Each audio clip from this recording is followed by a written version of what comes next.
What I want to tell you about today is how I see robots invading our lives at multiple levels over multiple timescales. And when I look out in the future, I can't imagine a world 500 years from now where we don't have robots everywhere, assuming, despite all the dire predictions from many people about our future, assuming we're still around, I can't imagine the world not being populated with robots. And then the question is, well, if they're going to be here in 500 years, are they going to be everywhere sooner than that? Are they going to be around in 50 years? Yeah, I think that's pretty likely. There's going to be lots of robots everywhere. And in fact, I think there's going to be a lot sooner than that. And I think we're sort of on the cusp of robots becoming common. And I think we're sort of around 1978 or 1980 in personal computer years, where the first few robots are starting to appear. Computers sort of came around through games and toys, and the first computer most people had in the house may have been a computer to play Pong, a little microprocessor embedded, and then other games that came after that. And we're starting to see that same sort of thing with robots, Lego Mindstorms, Furbies. Who here, did anyone here have a Furby? Yeah, there's 38 million of them sold worldwide. They were pretty common. And they're a little tiny robot, a simple robot with some sensors, it's a little bit of processing actuation. On the right there's another robot doll that you could get a couple of years ago.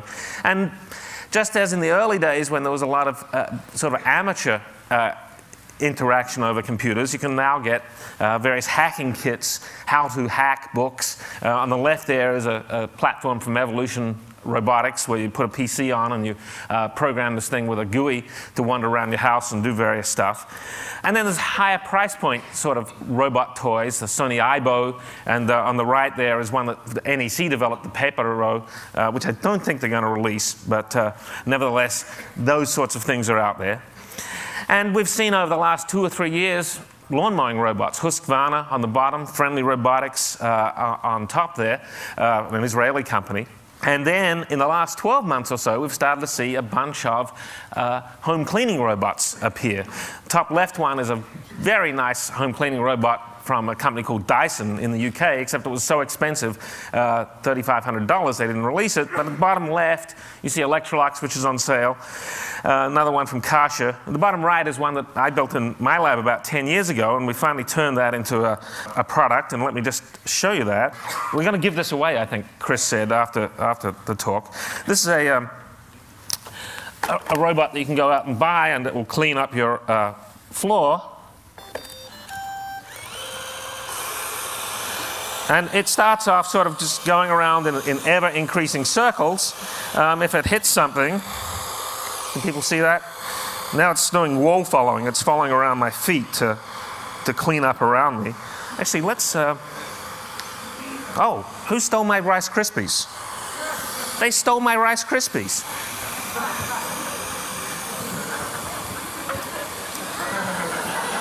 Don't worry, relax, no, relax. It's a robot, it's smart. See, the 3-year-old kids, they don't worry about it. It's grown-ups that get really upset. We'll just put some crap here. Okay.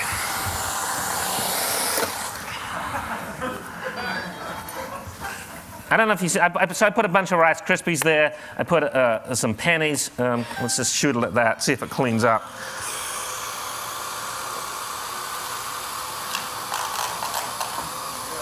Yeah, okay. So, we'll leave that for later.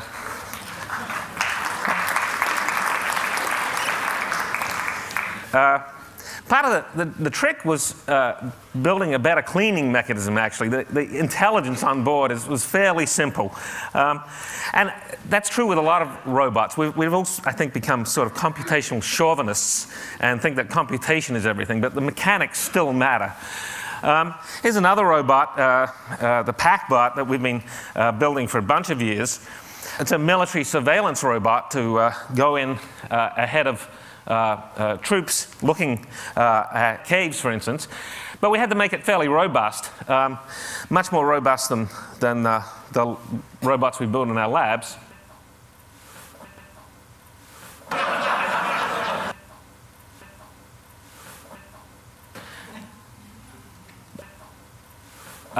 On board that robot is a PC running Linux. It can withstand a 400G shock. The robot has local intelligence, can flip itself over, can get itself into communication range, can go upstairs by itself, etc.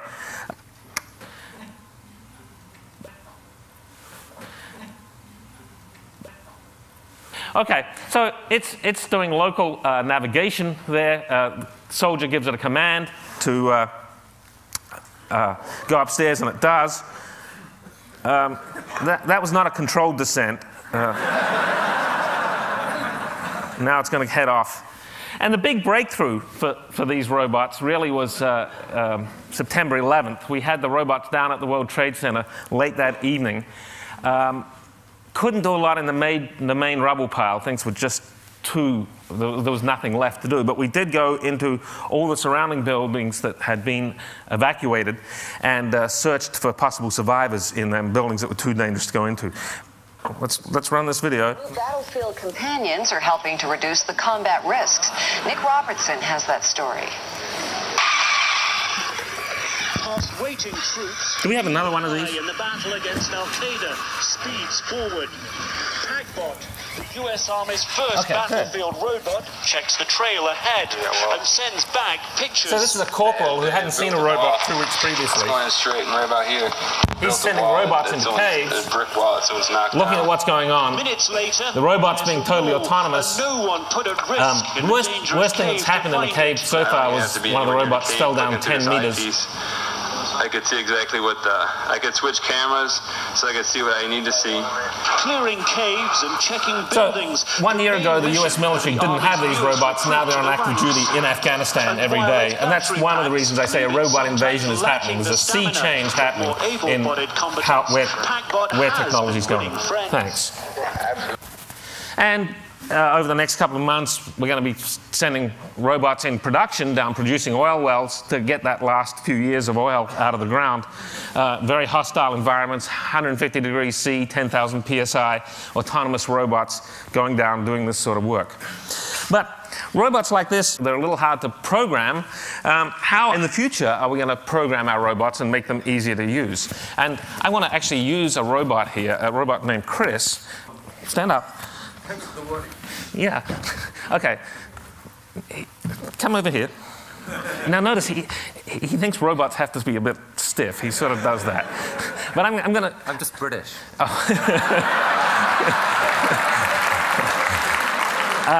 I'm going to show this robot a task. It's a very complex task. Now notice he nodded there. He was giving me some indication he was understanding the flow of communication. And if I'd said something completely bizarre, he would have looked askance at me and regulated the conversation. So now I brought this up in front of him. I looked at his eyes, and I saw his eyes looked at this bottle top. And I'm doing this task here, and he's checking up. His eyes are going back and forth up to me to see what I'm looking at, so we've got shared attention. And so I do this task, and he looks to me to see what's happening next. And now I give him the bottle, and we see if he can do the task. Can you do that? Okay, he's pretty good. Yeah, good. I didn't show you how to do that. Now see if you can put it back together. And he thinks a robot has to be really slow. Good robot, that's good. So we saw a bunch of things there. We saw when we're interacting, we're trying to show someone how to do something. We direct their visual attention. The other thing communicates their internal state to us, whether he's understanding or not, regulates the social interaction. There was shared attention, looking at the same sort of thing, and recognizing socially communicated reinforcement at the end. And we've been trying to put that into our lab robots because we think this is how you're going to want to interact with robots in the future. I just want to show you one technical diagram here. The most important thing for building a robot that you can interact with socially is its visual attention system, because what it pays attention to is what it's seeing and interacting with, and what you're understanding what it's doing. So in the videos I'm about to show you, you're going to see a visual attention system on a robot which has it looks for skin tone in HSV space, so it works across all human colorings. It looks for highly saturated colors from toys, and it looks for things that move around, and it weights those together into an attention window, and it looks for the highest scoring place, the stuff where the most interesting stuff is happening, and that is what its eyes then saccade to. and it looks right at that. At the same time, some top-down sort of stuff might decide that it's lonely and look for skin tone, or it might decide that it's bored and look for a toy to play with. And so these weights change. And over here, on the right, this is what we call the Steven Spielberg Memorial Module. Did people see the movie AI? Yes. Yeah, it was really bad. But remember especially when Haley Joel Osment, the little robot, looked at the blue fairy for 2,000 years without taking his eyes off it?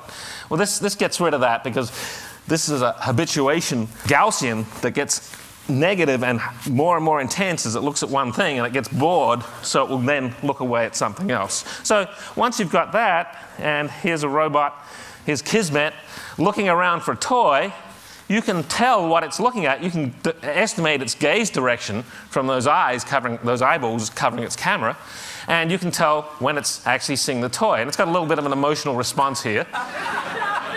But it's still going to pay attention to if something more significant comes into its field of view, such as Cynthia Brazil, the builder of this robot from the right. It sees her, pays attention to her.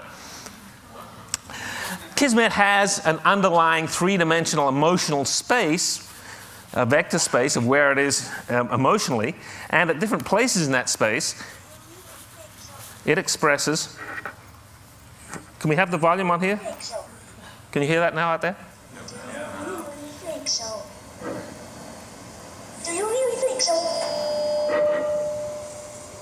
Do you really think so?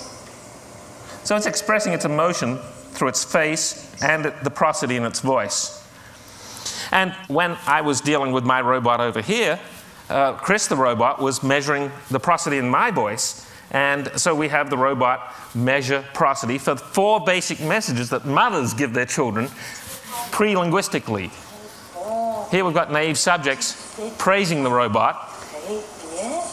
Bien sûr. Nice robot. You're such a cute little robot. You're so cute. And the robot's reacting appropriately. Kismet. Very good, Kismet. Look at my smile. It smiles. She imitates the smile. This happens a lot. These are naive subjects. Here we ask them to get the robot's attention and indicate when they have the robot's attention. Hey, Kismet. So she realizes she has the robot's attention. Regarde. Ici. Kismet, do you like the toy? Oh. Now here they're asked to prohibit the robot, and this first woman really pushes the robot into an emotional corner. No. No. You're not to do that. No. Not appropriate. No. No. I'm going to leave it at that. We put that together, then we put in turn-taking. When we talk to someone, we talk, then we sort of raise our eyebrows, move our eyes, give the other person the idea it's their turn to talk, and then they talk, and then we pass the baton back and forth between each other. So we put this in the robot. We got a bunch of naive subjects in. We didn't tell them anything about the robot. Sat them down in front of the robot and said, talk to the robot. Now what they didn't know was the robot wasn't understanding a word they said, and that the robot wasn't speaking English. It was just saying random English phonemes. And I want you to watch carefully at the beginning of this, where this person, Richie, who happened to talk to the robot for 25 minutes, says, I want to show you something. I want to show you my watch. And he brings the watch center into the robot's field of vision, points to it, gives a motion cue, and the robot looks at the watch quite successfully. We don't know whether he understood or not that the robot... Notice the turn taking. Yeah, I want to show you something. Because this is a watch that my girlfriend gave me. Yeah, look, it's got a little blue light in it too. Like, I almost lost it this week.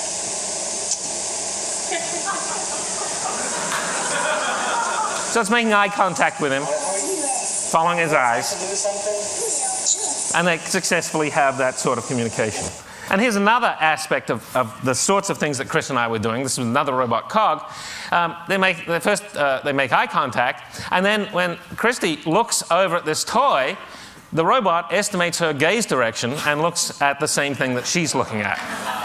So we're going to see more and more of this sort of robot over the next few years in labs. But then the big questions, two big questions that people ask me are, if we make these robots more and more human-like, will we accept them? Will they need rights eventually?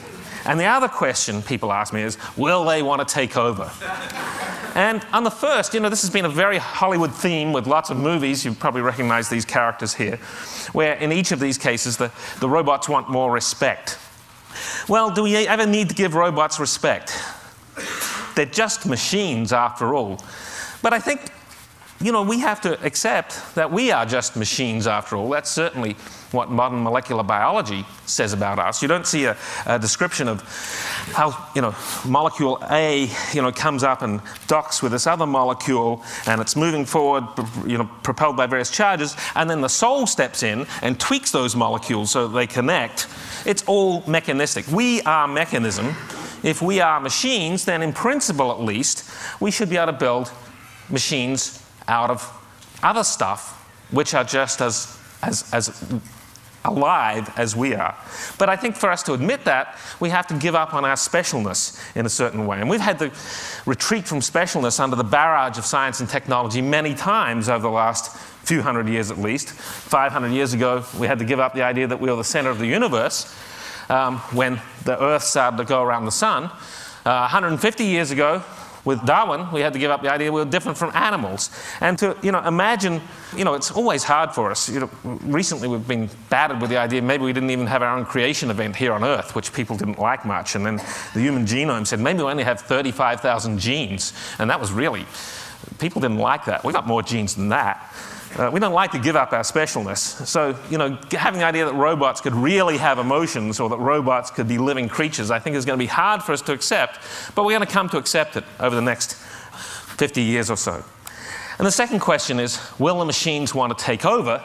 And here, the standard scenario is that we create these things, they grow, we nurture them, they learn a lot from us, and then they start to decide that we're pretty boring, slow.